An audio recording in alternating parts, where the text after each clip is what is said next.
Voilà pour ce documentaire signé Tristan Thiel qui est avec nous ce soir. Bonsoir. Bonsoir. À vos côtés, Marie-Françoise Bechtel. Bonsoir, vous êtes députée MRC de l'Aisne, vice-présidente de la commission des lois. À ma gauche, Robin Rivinton. Vous êtes économiste, membre du conseil scientifique de Fondapol. Et enfin, à vos côtés, François Grosdidier. Bonsoir. Bonsoir. Vous êtes sénateur UMP de Moselle. Bienvenue à tous. Alors, d'abord, on revient sur ce documentaire, Tristan. En fait, c'est votre deuxième documentaire. Votre tout premier était sur la fermeture des hauts fourneaux de Gandrange et Florange. Celui-ci, c'est un peu la suite logique, en fait, le décryptage de la désindustrialisation. Vous êtes un jeune réalisateur. D'où ça vous vient, cet intérêt pour ces mécanismes-là? Disons que quand j'ai commencé ce travail, c'était à la fermeture de Gandrange, effectivement, annoncée en janvier 2008. Si je me souviens bien, et donc j'avais poursuivi ce travail jusqu'à Florange en 2012 et cette année dernière en 2013. D'où ça m'est venu cet intérêt, c'est-à-dire que ça se passait pas très loin de chez moi, j'habite Metz, donc c'est à peine 30 km de ces vallées industrielles. Et comme j'aime souvent le dire, je voyais dans ces histoires d'ArcelorMittal un petit peu la mondialisation en bas de chez moi, c'est-à-dire comment une grande firme internationale a mis la main sur un outil de production qui était dans les français ou en tout cas européens. Et comment les logiques en fait du capitalisme financier amenaient ces fermetures d'usines et avec un impact sur le terrain et social aussi. Donc l'intérêt est venu de là. Comme vous l'avez dit, c'est le deuxième film que je fais sur cette problématique, sur cette fin de cette période industrielle, enfin en tout cas de cette période industrielle sidérurgique qui était très présente en Lorraine. Le premier était une chronique donc d'une lutte ouvrière au Vous avez quotidien, vécu en au jour fait le jour. aux côtés des voilà, salariés. Exactement. Essentiellement sur Florange. Et le deuxième, c'était tout simplement ce besoin de décryptage, de comprendre ce qui s'était passé, d'analyser le phénomène en le mettant en perspective sur environ 30 ans. Donc c'est à peu près là qu'on peut dater le début de ce qu'on appelle la désindustrialisation en France. Votre regard, il a changé avec ces deux réalisations-là? Ah ben là, oui, il a complètement changé. À savoir que quand je suis arrivé à Gandrange la première fois, la motivation première, c'était d'archiver un petit peu cette mémoire des hommes qui avaient travaillé là. Et puis au fur et à mesure, j'avais envie de comprendre comment ça marchait, tout ça, ces grosses entreprises. ArcelorMittal était un bon exemple pour ça. Et donc je suis parti vraiment de zéro au niveau des connaissances là-dessus. Et donc je me suis intéressé à tout ça, l'économie, la finance. Et ArcelorMittal était un bon exercice et un bon exemple pour ça, quoi. Est-ce que ce documentaire, vous l'avez montré à des gens que vous avez filmés notamment Oui. Comment ils ont perçu votre regard? Alors pour le premier, ils ont été assez touchés puisque c'était quelque chose de très... j'aime pas trop ce genre d'adjectif, mais disons très humain, etc. Et le deuxième, il a juste été projeté en avant-première il y a quelques jours, pas loin de là où se situe les Hauts-Fourneaux en Moselle, à Famec. Et il y avait donc une partie des gens qui étaient dans ce conflit-là, puis beaucoup de gens de la région, naturellement. Qu'est-ce qui les a frappés? Ce qui les a frappés dans ce deuxième film, c'était... les quelques retours que j'ai eus à la fin, c'était une certaine sidération de cette histoire qui, rassemblée dans un court moment, en 52 minutes, met en évidence les différents renoncements politiques qu'il y a eu sur une trentaine d'années, et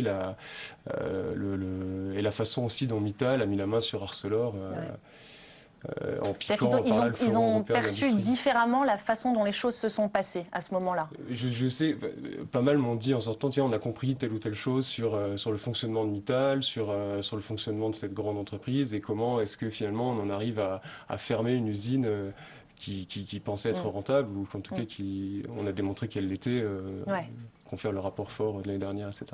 Alors, quand on regarde votre documentaire, d'abord on se dit, ok, l'État, à un moment donné, a relégué la question industrielle au second plan. Et vous dites, finalement, le seul point positif de la fermeture des hauts fourneaux, c'est d'avoir remis la question industrielle sur la table. Vous pensez que ça a été une prise de conscience politique? Je pense qu'il y a eu récemment une prise de conscience, effectivement. C'est Édouard Martin qui le dit aussi, je crois, dans le film. Bon, le gouvernement précédent, maintenant, avait créé ce ministère du redressement productif, on voit que l'industrie, c'est quelque chose qui est redevenu dans le débat, alors qu'avant, c'était quelque chose qui n'était plus du tout dans le débat, c'était jugé du passé, ringard, etc. Aujourd'hui, on en parle, on se dit que peut-être ça a été une erreur, effectivement, d'essayer ou de tenter d'aller vers le tout-service et d'abandonner cette part de l'industrie. On voit aussi qu'il y a une prise de conscience au niveau européen, puisque le film se finit sur ce genre de séquence. C'est que le commissaire européen à l'industrie, Antonio Tajani, a lancé un plan disons, de soutien à l'industrie et à l'acier, dont le but est d'arriver à l'horizon 2020 à retrouver 20% de la part de l'industrie dans le PIB européen. Donc ça, c'est des mesures c'est en tout cas une volonté qui montre qu'il y a un réveil par rapport à ça. Après, Florange a participé, je pense, à ce réveil-là. Bon, évidemment, il y a d'autres facteurs. Je ne suis pas en train de dire que tout se passe en Lorraine, mais je pense que la médiatisation, etc., a joué pour beaucoup. Et puis, on voit qu'il y a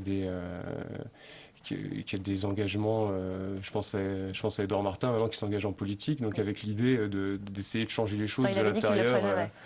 Oui, il avait dit qu'il le ferait jamais. Bon, voilà. Jamais dire jamais. Romain Rivaton, une réaction? Moi j'ai trouvé ce documentaire très intéressant à double titre. D'une part, effectivement, il pose un regard positif sur l'industrie, ce qui est aujourd'hui quelque chose qu'on a vu. Le regard culturel est très important, c'est pas seulement de le dire dans les discours, c'est aussi de faire changer le regard des gens et des gens qui veulent se diriger dans l'industrie, des futurs ouvriers, si on peut dire, c'est très important. Et puis, dans un second temps, j'ai bien aimé le côté non manichéen du documentaire, c'est-à-dire que ce qu'on observe, c'est que c'est pas la faute de Mittal, qui est pas un prédateur unique tout seul, il arrive dans un contexte, et donc à ce niveau-là, on voit la faute des élites politiques et économiques du pays et un fil au long cours qui est cette désindustrialisation qui est à la fois économique mais aussi culturelle. Est-ce que vous trouvez que, parce qu'il est assez noir votre documentaire quand même, il y a un vrai pessimisme, est-ce que vous... Oui, moi si je devais mettre une seule limite, après c'est un documentaire, c'est un format court, mais c'est vrai qu'il est très noir, très tourné sur le passé, et justement l'avenir, on pourra en reparler par la suite, mais je pense que l'avenir c'est justement de projeter l'industrie non pas sur celle qui avait lieu dans les années 80-90, mais celle de 2020-2030, et elle est radicalement différente, et il faut aussi repenser notre mode de pensée par rapport à celle-ci. Est-ce que vous voulez réagir sur l'idée que la fermeture des hauts fourneaux a effectivement remis sur la table la question industrielle ? Je veux dire, d'abord, je veux dire que j'adore voir ce genre d'image. Pour moi qui ai grandi à l'ombre des hauts fourneaux et qui me suis endormi gamin tout le temps au son du bruit de l'usine, ça me fait quelque chose. En même temps, j'ai ce recul sur plusieurs décennies pour dire que la gauche, on pourra en reparler, mais à trop mentir aux sidérurgistes, on sait, j'entendais mon père dans les années 70 dire qu'on ne ferait plus d'acier à partir du minerai lorrain. Si on reprend le dossier des hauts fourneaux de Florange, avant même que Mittal intervienne, dès 2002, on avait annoncé la fermeture à échéance de moins de 10 ans des hauts fourneaux.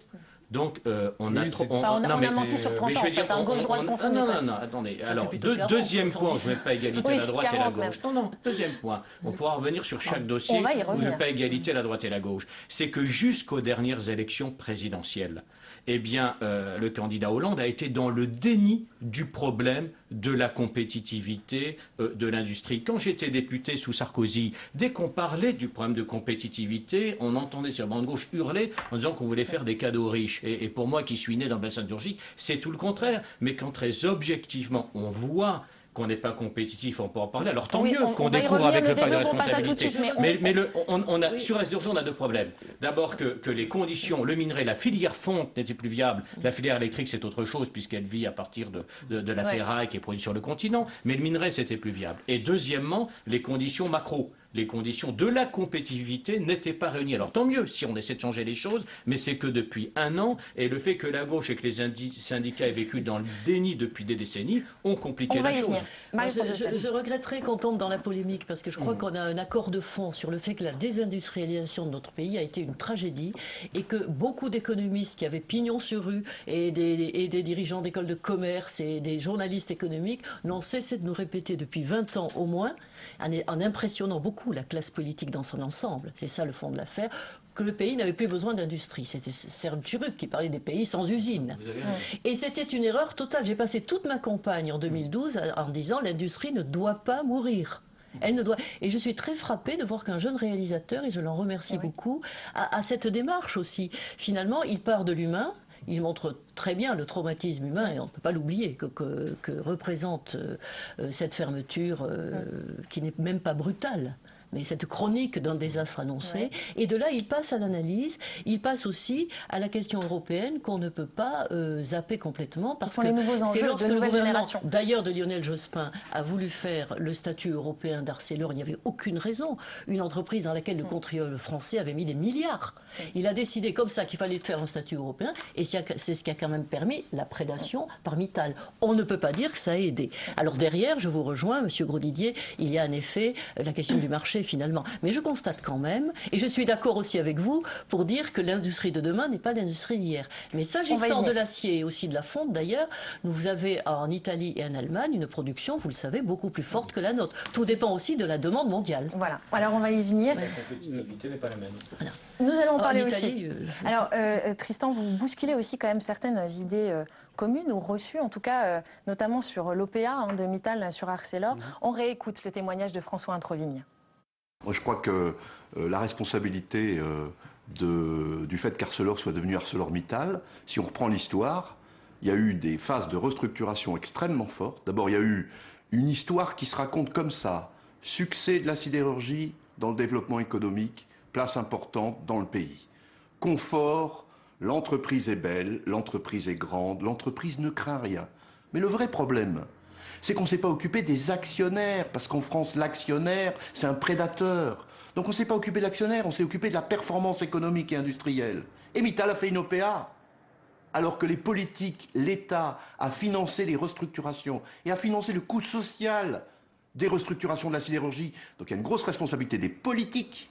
Ils ont l'air fins à vouloir nationaliser après coup quelque chose qu'ils ont laissé échapper parce que l'actionnaire n'était pas dans l'horizon de vue comme un élément clé de contrôle de l'entreprise. Et nous accueillons sur ce plateau Jean-Pierre Mercier, bienvenue. Vous êtes délégué syndical CGT de PSA. Alors, avec ce hold-up, comme certains l'ont appelé, cette OPA de Mittal sur Arcelor, il y a deux choses en fait qui sont assez bien mises en lumière sur la position de la France. C'est d'abord d'avoir totalement délaissé l'industrie et de l'avoir laissé partir vers les pays émergents. Et puis ensuite, ça donne l'impression que, en gros, la France a mis très longtemps à s'adapter aux lois du marché mondial. Pourquoi, à quel moment de notre histoire, l'État, en tout cas en France, a décidé de délaisser la production ?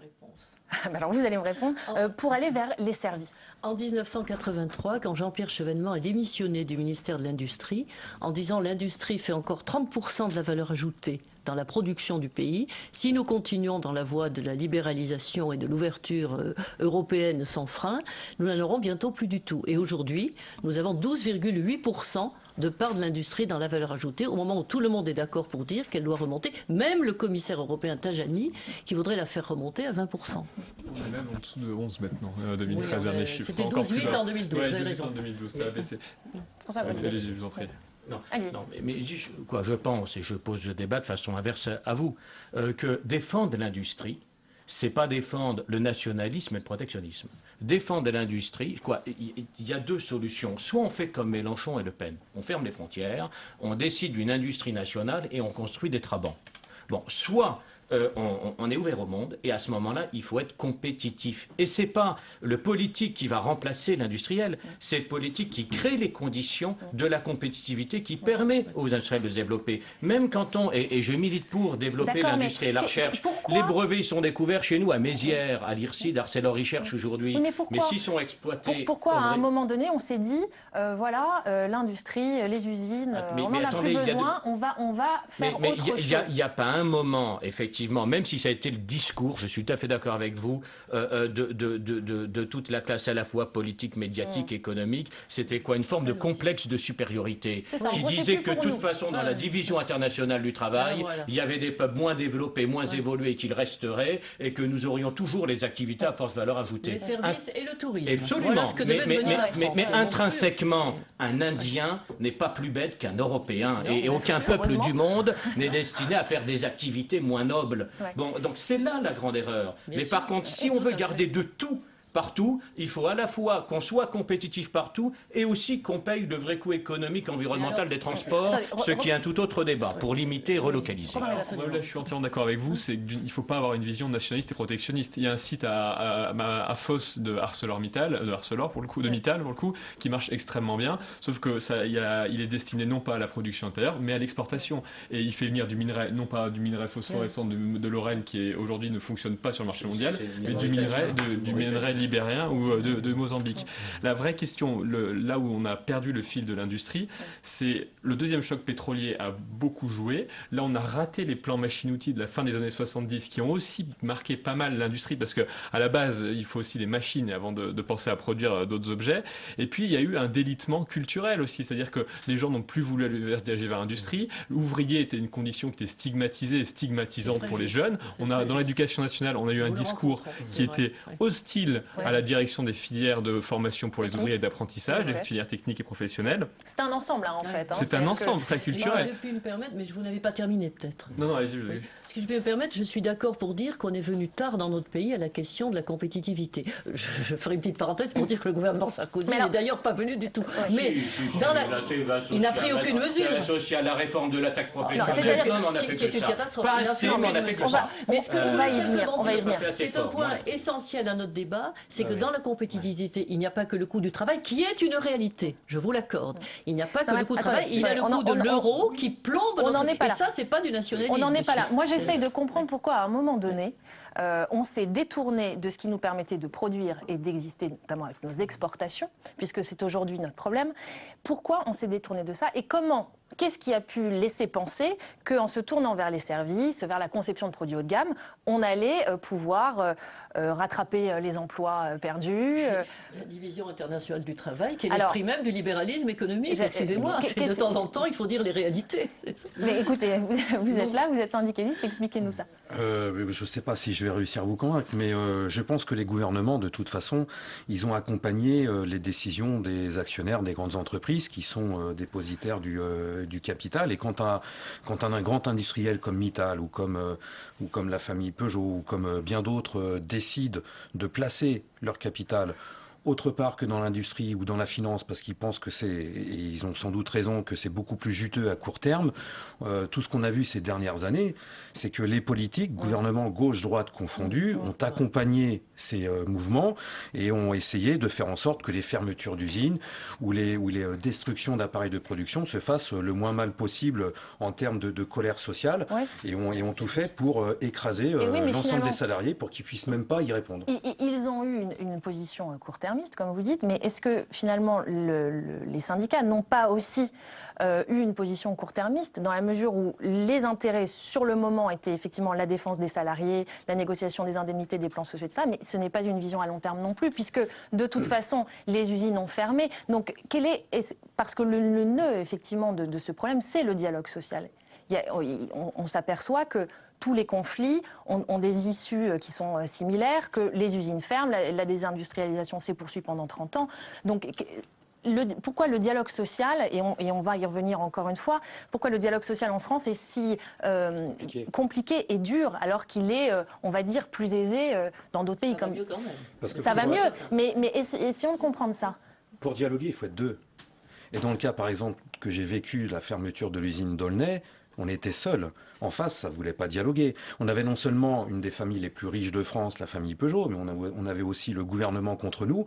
Et pour éviter une fermeture d'usine comme PSA Aulnay ou comme Florange, il faut un rapport de force suffisant, qui est très compliqué à construire, qui est très compliqué à mettre en avant, à mettre debout, pour se faire craindre de l'ensemble, en tout cas du patronat, pour se dire, si on continue, on va tout perdre. Le problème là-dedans, c'est comment peut-on contrôler l'utilisation des capitaux. C'est ça. Et quand on voit Florange, où la loi Florange, elle a été retoquée par le Conseil constitutionnel, avec le principal argument, c'est on touche à la propriété privée, on touche à la liberté d'entreprendre, c'est qu'à force de nous dire ça, ils sont en train de nous convaincre, nous les salariés, qu'il va falloir qu'on s'occupe nous-mêmes de contrôler les capitaux et en tout cas leur utilisation. Mais justement, je vous donne la parole dans un instant. Ce qu'on voit avec cette OPA, c'est que Mittal est arrivé avec beaucoup d'opportunisme et une très fine analyse de la situation, puisqu'il a réussi à s'emparer d'Arcelor en séduisant les petits porteurs, ce qui a montré que la France avait totalement négligé quelque part cet aspect-là financier, et que donc on se demande si quelque part l'État comme les syndicats n'ont pas tardé, voire refusé de s'inscrire dans une logique mondiale du marché. Moi, je ne mettrais pas les syndicats et l'État sur le même plan. On n'a pas du tout les mêmes pouvoirs. Les syndicats ont fait ce qu'ils ont pu pour protéger l'emploi, pour protéger l'emploi qui est notre seule richesse quand on est un salarié. Mais par contre, l'État...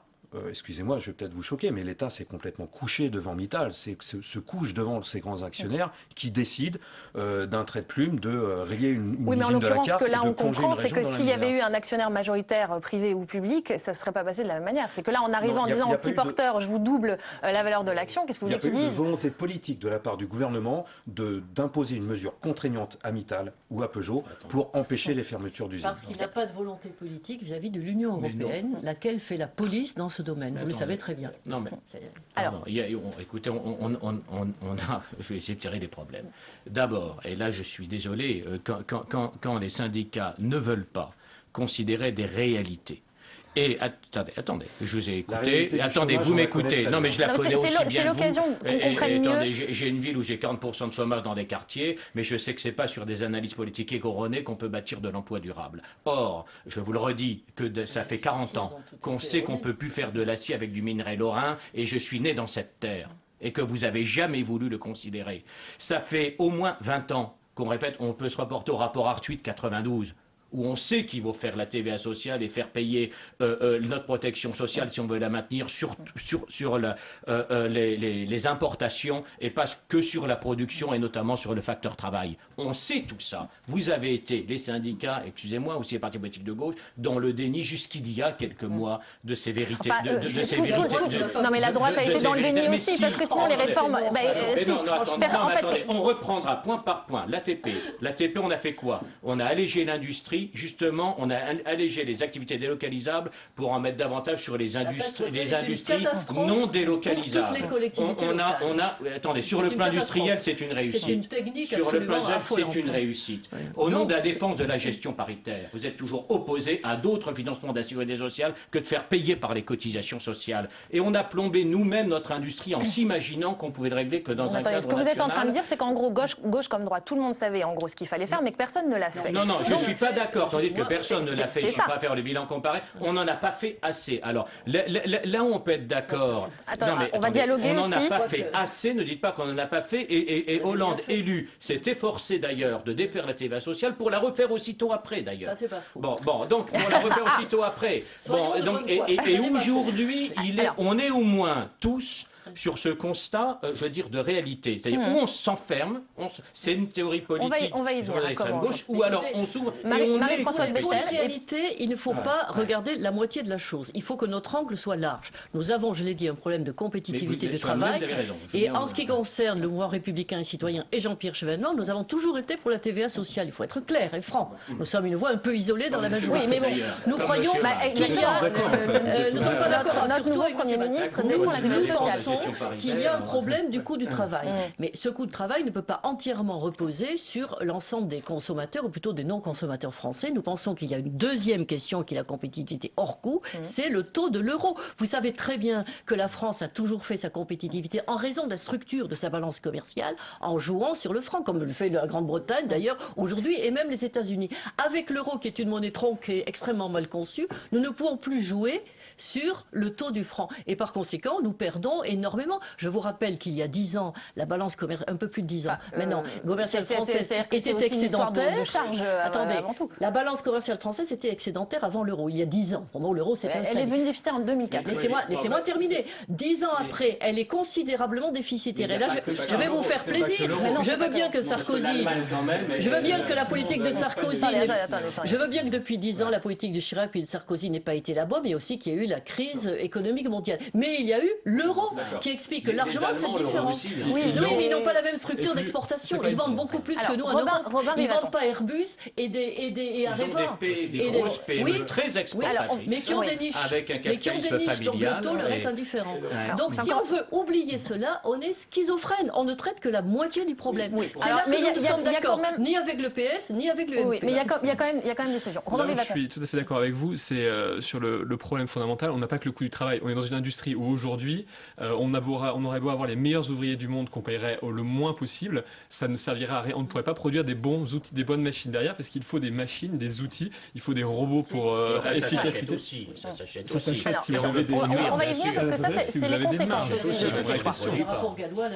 Allons-y, continuez. Et donc, le vrai problème, il est là. Et ce qu'on a fait quand même pendant les 30 dernières années, on a voulu indemniser socialement le coût des fermetures d'usines au lieu de réinvestir. Et quand on a vu des plans de sauvegarde de l'emploi qui représentaient la construction d'une nouvelle usine, d'un nouvel outil à neuf, c'est une hérésie. C'est-à-dire qu'on aurait pu mettre une nouvelle usine avec de l'automatisation, de l'investissement. Et qu'est-ce qu'on a fait à la place? On a préféré fermer l'usine et laisser les ouvriers dehors et les indemniser avec des sommes qui parfois pouvaient être importantes, mais qui ne sont rien comparées à l'emploi qu'auraient mérité ces personnes dans l'usine. Donc c'est une hérésie qu'on a complètement eue. Sur l'équipement automobile, par exemple, on a eu de nombreux cas où ça a été ça. Jean-Pierre Mercier, vous voulez réagir? Moi, je voudrais réagir sur le coût du travail. Cette notion qui, pour moi, le coût du travail, le travail ne coûte pas, il rapporte. Sinon, il y a belle lurette que l'ensemble des patrons auraient déjà vidé leurs usines d'ouvriers, les supermarchés de caissières, etc. C'est le capital qui coûte de l'argent. Le problème, c'est que sur le marché mondial, le coût du travail devient... Non, mais attendez. Oui, il faut payer les salariés. On est encore... Non, mais dans le prix de revient... Attendez, vous vendez en fonction de la prix de revient. On est encore toute une catégorie. Qu'est-ce qui rentre dans le prix de revient? Il n'y a pas de base salariale dans le prix de revient. Criez pas, ça sert à rien. Mais si, c'est le prix de revient. Non, mais attendez, c'est le prix de revient qui va faire le prix de vente. Vous avez entre 30 et 50% selon les activités industrielles. Vous savez parfaitement mais non. Vous savez parfaitement qu'on est toute une catégorie de personnes aujourd'hui en France qui avons besoin d'un salaire pour vivre. Et ça marche comme ça. Je sais bien que les patrons ne veulent plus rien payer aujourd'hui. Ils ne veulent plus payer d'impôts, ils ne veulent plus payer de cotisations, ils ne veulent même plus payer de salaire. Le problème aujourd'hui, c'est ce coût du capital où certains actionnaires demandent 10, 15% de rentabilité et on supprime des milliers d'emplois pour cette raison-là. Attendez. Mais même des entreprises familiales aujourd'hui, même à zéro dividende, quand vous avez 50% du prix de revient qui est la masse salariale et que vous êtes 20% plus cher que les concurrents les plus directs, je veux dire, j'ai été 10 ans vice-président de la région Lorraine en charge de l'industrie. Il y a 10 ans, on vendait notre région en disant, bah, écoutez, la Lorraine, c'est la qualité du travail, la qualité de la main-d'œuvre allemande au prix français. Bah, aujourd'hui, le prix français est plus élevé que le prix allemand. Et on avait des investissements allemands dans notre région, on les a plus aujourd'hui. Et la place de la France en 2 ans, puisque vous voulez ces 2 dernières années, a reculé de 6 places dans le classement mondial de la compétitivité, passant de la 15e à la 21e place. Donc il faut simplement qu'on reprenne. C'est ça, défendre l'emploi. Mais je ne défends pas la baisse des salaires, je défends de payer la protection sociale autrement. C'est pas la même chose. Sur les charges, est-ce que vous convenez que les charges qui ont été appliquées aux entreprises, et aussi une problématique française, c'est d'appliquer les mêmes charges aux entreprises qui exportent et aux entreprises qui n'ont que pour concurrence des sociétés françaises.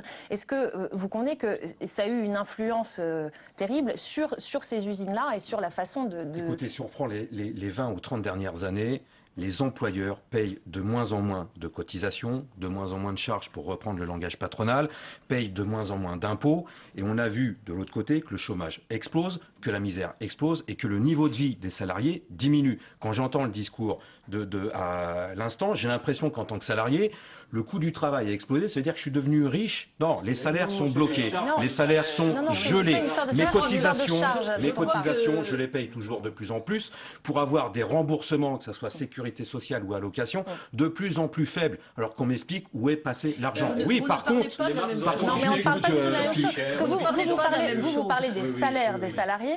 Monsieur Grosdidier parle en fait des charges qui pèsent... Mais les charges qui pèsent sur les entreprises n'ont pas arrêté de diminuer. Pourquoi la marge d'entreprise a baissé alors? Expliquez-moi pourquoi la marge d'entreprise a baissé.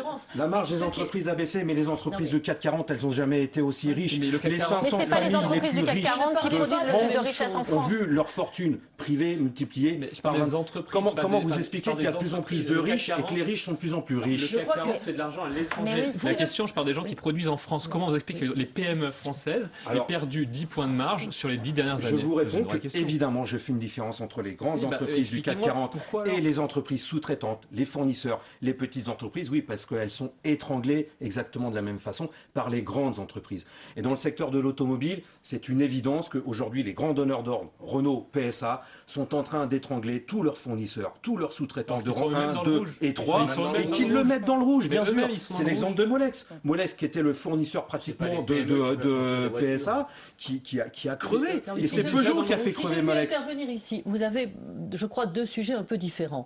Il y a la question du coût du travail. Je crois que la France est en train de se rendre compte avec douleur qu'elle est dans la mondialisation et que la plus-value de prospérité qu'elle avait, qu'elle tire du fonds colonial d'ailleurs à l'origine, n'existe plus. Elle est maintenant face aux pays émergents et elle doit ouvrir les yeux sur cette réalité. Ça pose le problème du coût du travail, mais j'ai dit que le problème du coût du travail n'est pas le seul problème. Et vous avez raison de mentionner aussi la modernisation qui n'a pas été faite, dans laquelle le patronat français notamment n'a pas investi depuis une vingtaine d'années. Mais la question que pose M. Grosdidier se ramène à autre chose. C'est qu'en réalité, vous avez une inversion de la rémunération du capital par rapport à la rémunération du travail. Et ça, c'est vrai. Depuis 30 ans et même 40 ans, il y a une inversion de la rémunération du capital par rapport à la rémunération du travail. Et je peux comprendre que des travailleurs disant cela disent qu'il y a quelque chose qui ne va pas.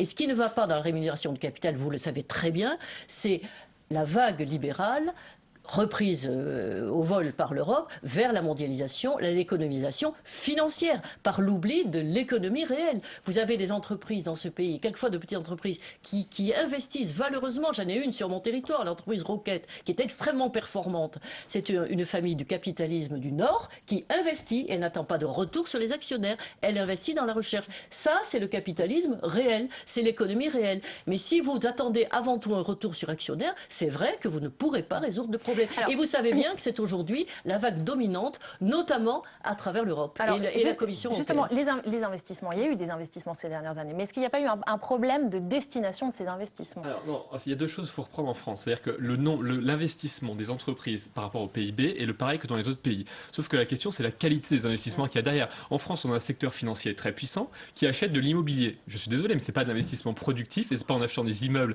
qui sont construits en plus à des prix délirants aujourd'hui qu'on va développer le pays. La question, c'est l'investissement en machines-outils, en robots de production. Et en robots de production, la France, l'âge moyen du parc industriel en France est de 17 ans, il est de 9 ans en Allemagne et de 10 ans en Italie. Une fois qu'on a dit ça, tout est dit. Les machines, on peut mettre les meilleurs ouvriers du monde, moins bien payés du monde, sur des machines obsolètes, ils ne feront rien à la sortie. Et le patronat n'a pas fait son devoir d'investissement dans notre pays. Non, je crois que... Jean-Pierre Mercier, sur la robotisation... Oui, c'est pas que le patronat n'a pas fait de marge, c'est que le patronat pense que faire des profits ou avoir un taux de profit minimum en investissement productif, ça vaut pas le coup. Oui. Voilà, et c'est des requins, c'est le capitalisme, c'est comme ça que ça fonctionne. Est-ce que les syndicats de leur côté... Ils placent leurs billes dans des secteurs juteux comme la finance ou l'immobilier, voilà, tout simplement. Mais est-ce que les syndicats de leur côté, eux, défendent une avancée technique et la robotisation? Puisque quelque part, est-ce qu'il n'y a pas la peur d'une croissance sans emploi avec la robotisation, puisque vous savez très bien que du coup, ça a des conséquences humaines. Donc c'est une évolution, c'est une transformation de l'industrie, mais qui a des conséquences. Est-ce que vous soutenez, par exemple, cet argument que c'est toujours le mythe qui est défendu ou véhiculé. Non, c'est une question. D'une usine sans ouvriers parce qu'il n'y aurait que des robots. C'est impossible. On aura toujours besoin de salariés, de travailleurs, d'ouvriers. C'est une évidence. Aujourd'hui, le problème qui est posé, c'est sous différents prétextes, que ça soit la mondialisation ou la délocalisation, ce sont des prétextes pour fermer des usines, pour derrière licencier des milliers de salariés, avec derrière des conséquences humaines que nous, on vit en bas, sur le terrain. Et c'est ça, aujourd'hui, où les syndicats devraient et doivent faire leur boulot, c'est-à-dire d'organiser au moins une riposte au niveau de l'ensemble pour, quel que soit le prétexte qu'on nous met à la figure, qu'on nous jette à la figure, on ne doit pas perdre notre emploi. On doit d'une manière ou d'une autre, réussir à imposer que ça soit au gouvernement, au pouvoir public, ou que ça soit aux grands actionnaires, y compris même dans les petites entreprises, de ne plus licencier quiconque. Aujourd'hui, c'est un crime de licencier quelqu'un. Bon, alors on va avancer, mais donc il semble que la prise de conscience soit bien là aujourd'hui. Je voudrais qu'on réécoute Max Blanchet qu'on entend dans le documentaire. Je suis intimement convaincu qu'il est absolument indispensable pour la France d'avoir une industrie forte. Premièrement, parce que quand vous regardez la balance commerciale de la France, elle est négative. Et elle est négative parce qu'on n'a pas une industrie forte. Les pays qui ont une industrie forte, ils sont capables d'exporter. Il faut savoir que 60% des exportations en moyenne des pays, c'est de l'industrie. Le deuxième argument est plus d'ordre social.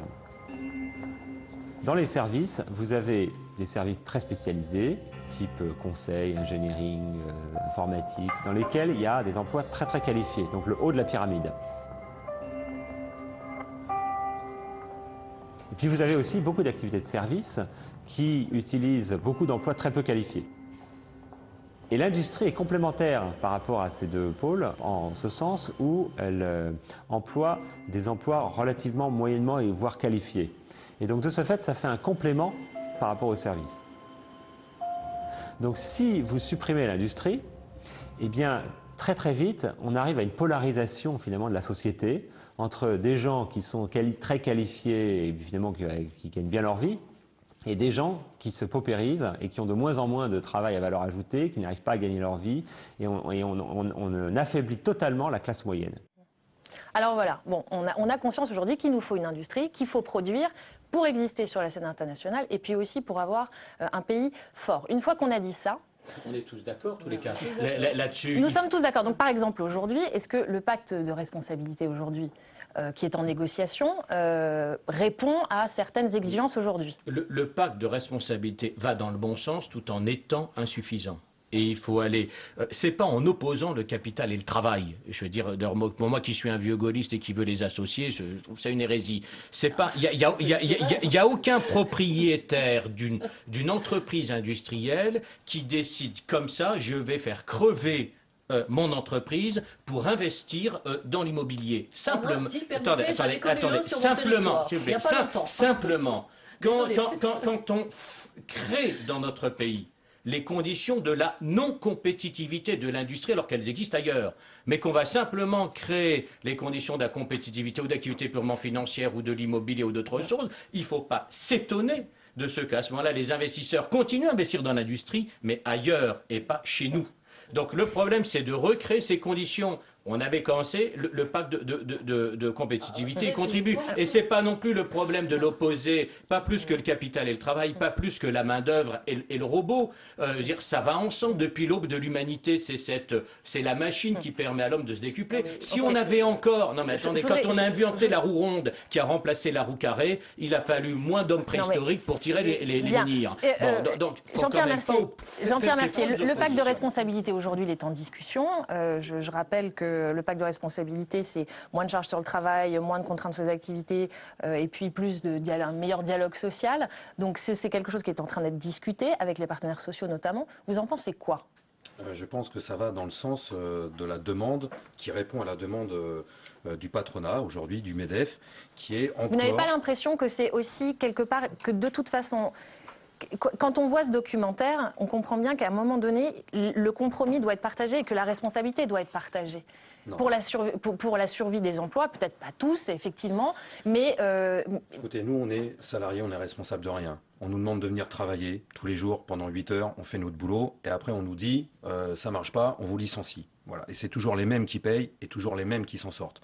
Et le pacte de responsabilité, ça va dans un seul sens, c'est-à-dire que c'est donner encore plus. C'est des milliards, et on en rajoute. Alors ça change de mot, mais c'est exactement la même politique qu'a menée le gouvernement de droite précédent, le gouvernement de gauche, etc. C'est donner des milliards à fonds perdus en disant, en enrobant ça, en disant il faudrait que les patrons embauchent quand même un petit peu, donc il faudrait une petite contrepartie. Eux, ils disent même pas. Ils ont fait un bras d'honneur, il n'y aura pas de contrepartie du tout. On va prendre l'argent et puis on va le faire tourner et on continuera à licencier. Et ça a été un échec un échec mais flagrant de 20 ans de politique publique qui ont été toujours de déverser cet argent monstrueux avec au final une explosion du chômage. Et là, mais c'est un petit peu fataliste. Je pense qu'aujourd'hui on est vraiment quand même dans une remise en question. On essaie de chercher des solutions. C'est pas dans ce sens-là qu'il faut les trouver, les solutions. Sans doute, mais les solutions, c'est d'imposer des mesures contraignantes aux employeurs pour qu'ils arrêtent de licencier. Oui, mais les salariés doivent aussi avoir des devoirs. On a déjà le devoir de venir travailler tous les jours. Écoutez, tout le monde a le devoir de venir travailler tous les jours. Marie-Françoise Bechtel. De responsabilité. Je voudrais vous dire ce que j'ai dit au Premier ministre lorsqu'il est venu voir le groupe majoritaire, puisque nous, au MRC, nous sommes une partie du groupe majoritaire, nous sommes en désaccord sur beaucoup de choses, notamment l'Europe. Je lui ai dit que ce pacte était un pacte schizophrénique. Il est vrai qu'il y a un besoin dans ce pays de rehausser la compétitivité et en effet de s'attaquer par les voies appropriées au coût du travail, et que les contreparties en termes d'emploi, ça c'est le point sur lequel je ne serai pas d'accord avec vous, c'est vraiment du pipeau, si je puis me permettre. Comment peut-on demander au patronat, même si on n'a pas le meilleur patronat possible en ce moment, c'est vrai, comme interlocuteur, mais comment peut-on demander au patronat de s'engager sur des emplois? Ça n'est pas sérieux. En revanche, la vraie contrepartie pour nous, c'est une renégociation sérieuse au plan européen. J'ai dit ce que j'avais à dire sur la cherté de l'euro, mais je pense que la mobilisation de l'Europe en matière de grands plans de croissance, grands plans d'infrastructure, enfin la bonne dette, si je puis dire, pas la mauvaise, mais celle qui produit, celle qui donne de la consommation, je pense qu'un élan, un effort volontariste du gouvernement vers une renégociation au niveau de l'Europe, d'une part de l'euro trop cher, d'autre part de plans de croissance. L'Allemagne, l'Italie, l'Espagne, qui sont des pays qui ont vécu la crise encore plus fortement que nous, sont devant nous en termes d'exportation aujourd'hui. Donc l'euro. Vous avez vu l'état économique de l'Italie et de l'Espagne? Mais j'ai bien vu l'état économique, mais on parle d'exportation. En termes d'exportation, ils sont devant la France, ils viennent de repasser devant nous. Et j'en termine, et sans donc une renégociation au plan européen en ce qui concerne les conditions de la croissance, faire repartir la machine, sortir de l'austérité, le pacte est voué à rester totalement schizophrénique. Alors sur le point de responsabilité, c'est une bonne chose, mais c'est pas suffisant. C'est-à-dire qu'il faut vraiment penser, on est encore surpensé l'industrie de 1990, on va créer des emplois. Sauf que l'industrie de demain, c'est des petites unités où il y a moins d'emplois, où il y a plus d'automatisation, où les biens sont plus spécialisés, on personnalise la demande, on n'est pas sur de la grosse production comme on a pu le faire. Donc il faut penser vraiment l'industrie de demain. Aujourd'hui, il y a le salon de l'industrie à Villepinte, il y a l'industrie 4.0 qui est présentée, une initiative du gouvernement. Ça fait partie des 34 plans d'Arnaud Montebourg, c'est une très bonne chose, mais c'est un plan sur 34 avec 4 milliards de financement. Pendant ce temps-là, l'Allemagne sur l'usine 4.0, ils ont mis 40 milliards d'euros. On n'est pas du tout sur les mêmes échelles. Eux sont en train de créer des unités de production ultra perfectionnées, ultra compétitives, et nous on est en train de se dire il faut mettre de l'emploi dans les usines. Non, il faut mettre des machines qui permettent de fonctionner et qui créeront de l'emploi derrière. Voilà, c'est ce qu'essaient de faire les 34 filières d'Arnaud Montebourg. Elles sont tournées dans la bonne direction. J'en ai souligné la bonne direction. Quel secteur d'activité serait concerné par ça? L'ensemble des secteurs d'activité. Quand on a parlé de l'agroalimentaire en Bretagne, de la crise agroalimentaire, la robotique est rentrée en agroalimentaire. Pourquoi l'agroalimentaire allemande est beaucoup plus performante que l'agroalimentaire française? Elle l'a rattrapé les dernières années parce qu'il y a 3 fois plus de robots industriels dans l'agroalimentaire. C'est un cas typique où les entrepreneurs français n'ont pas fait leur devoir d'investissement. C'est un cas absolument typique. Vous avez raison, l'outil industriel en Bretagne a été dans un état catastrophique et les patrons français n'ont pas fait leur travail. Grande responsabilité du patronat français. Mais on a besoin de robotiser ça. Demain, quand il faudra robotiser l'aéronautique, si on ne le fait pas, on loupera le tournant et puis ce sera la même situation dans le sud-ouest que ça l'est en Bretagne. Et on pleurera en disant on a raté un tournant. Et voilà. Et ce sera la même chose. Je crois quand même qu'il y a une prise de conscience dans ce gouvernement sur cette question, si je puis me permettre. Je suis assez sévère avec lui pour dire cela. Il y a une prise de conscience. On n'a pas trop le choix. Très récente dans ce pays. Dans le projet de loi de finances, il y a on peut amortir les robots industriels en l'espace de 24 mois, qui est du suramortissement, qui est une excellente mesure mise en place par le ministère du redressement productif. Et là-dessus, on peut le féliciter. Enfin, mais je voudrais dire, Enfin, effectivement, l'actuelle majorité n'est pas dans le déni du problème de compétitivité de prix. Même s'il n'est pas exclusif de la question monétaire, pas exclusif du rapprochement industrie-recherche, dont je vous rappelle que la Genèse, c'est quand même les pôles de compétitivité créés par Nicolas Sarkozy. Non, excusez-moi, c'était Jean-Pierre Chevènement en 83. Nouvel élan, c'est oui, d'accord. Alors, c'est conforté par qu'on a toujours défendu, mais j'ai dire, mais même le crédit impôt recherche, je le vois chez moi, on garde la NASA de la sidérurgie. Eh bien, les brevets qui sont découverts, eh bien, ils sont mis en œuvre au Brésil ou en Inde si nous n'avons pas ici les conditions de la production industrielle. Et pas seulement, je veux dire des micro-industries dont vous parlez, il nous faut aussi des grosses unités de production. Et nous demander pourquoi on n'a plus créé une seule usine automobile en France depuis Toyota Valenciennes et qu'on en ferme. Il faut qu'on continue à en faire, mais pour ça, et je pense que vous trompez complètement d'analyse, il faut que les conditions de la compétitivité soient réunies. Quand on est un gros groupe automobile de dimension mondiale, je veux dire, on implante son usine là où on sait qu'on va sortir des voitures à un prix de revient qui permettra un prix de vente compétitif. C'est une réalité. C'est ce que viennent de faire les Britanniques. Le dernier trimestre de 2013, l'industrie automobile est en train de repartir. Un dernier mot sur cette transformation de l'industrie, la taille des usines. Vous entendez ce point de vue-là? Vous pensez aussi que l'industrie doit se transformer dans ce sens-là? Moi, ce que je vis actuellement avec tous mes camarades de travail, c'est qu'on est surchargé de travail et on nous rajoute du travail. Excusez-moi, mais c'est ce qu'on vit en bas, donc j'ai envie de le dire. C'est suppression d'emplois pour ceux qui restent, les surchargés de travail. Oui, c'est des unités de production de plus en plus petites où on turbine à fond, excusez-moi de l'expression, pour sortir le plus possible de véhicules au moindre coût, mais c'est-à-dire derrière en y payant, nous, un très lourd tribut en termes d'emploi, en termes de pouvoir d'achat qui est complètement gelé et en termes de régression de droits sociaux. Et ça, c'est inacceptable. Il faudra bien que vous preniez conscience, à un moment donné ou à un autre, que les salariés en ont marre de payer pour les riches. Bien, écoutez, nous devons conclure sur ces mots. À suivre, en tout cas, voilà, je pense qu'on aura compris qu'aujourd'hui, l'industrie est une des premières questions françaises et qu'on doit travailler tous ensemble pour aller dans le bon sens. Merci à tous d'avoir été là. Merci à vous de nous avoir suivis. La semaine prochaine, vous retrouvez Benoît Duquesne qui débattra avec ses invités du monde carcéral et des longues peines. Moi, je vous retrouve dans 15 jours pour un débat sur le pétrole et son histoire sans fin. À très vite sur Public Sénat.